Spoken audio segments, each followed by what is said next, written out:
What if aliens don't arrive in spaceships? What if they don't have eyes, faces, or voices? And what if the closest thing to alien life has been here all along, thriving in places where nothing should survive? To understand what aliens might actually be, we don't need to look up at the stars just yet. We need to go somewhere far stranger. Layer 1. A world without light. Imagine a place where sunlight has never touched. A realm under crushing pressure, colder than ice. Where food is so rare that survival itself feels impossible. This is the deep ocean, Earth's largest unexplored world. Here, life does not rely on light. It relies on chemistry. Some creatures glow with their own living light, not for beauty, but to hunt, hide, or communicate. Others have transparent bodies, barely existing at all. And then there are animals with no eyes. Not damaged, not underdeveloped, just unnecessary. Scientists believe vision became useless here, so evolution simply erased it. This raises a larger question. If life can exist without light, what would it look like on a planet with none at all? Layer 2. Life that eats stone and poison. Go deeper.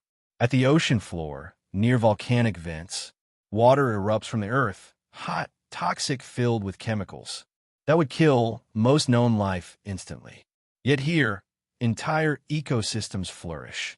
Worms without mouths, creatures without stomachs, life that feeds on sulfur instead of food.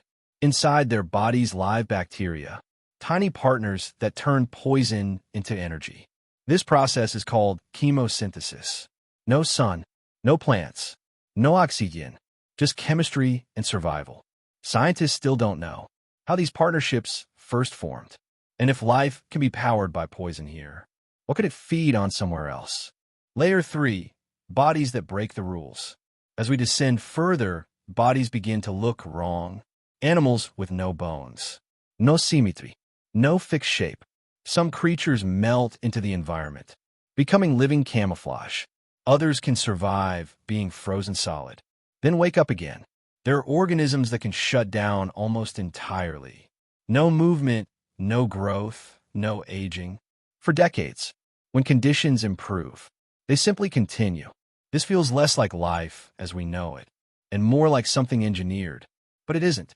It's evolution, responding to extremes we can barely imagine. What we've discovered only deepens the mystery.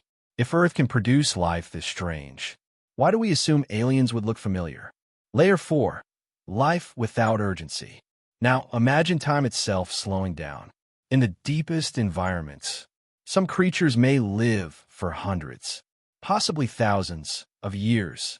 They grow slowly, move rarely, reproduce cautiously.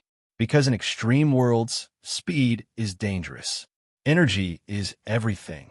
This challenges our idea of intelligence, too. We often imagine aliens as fast-thinking, fast-moving beings. But what if intelligence in extreme worlds is quiet, patient, almost invisible? What if alien life doesn't conquer, but simply endures? Scientists still don't know how awareness or intelligence might arise in such slow, alien systems. Layer 5. Redefining alien. Here's the unsettling truth. Alien life may not be rare. It may not be dramatic. It may not even be recognizable. It could be microscopic, distributed, merged with its environment.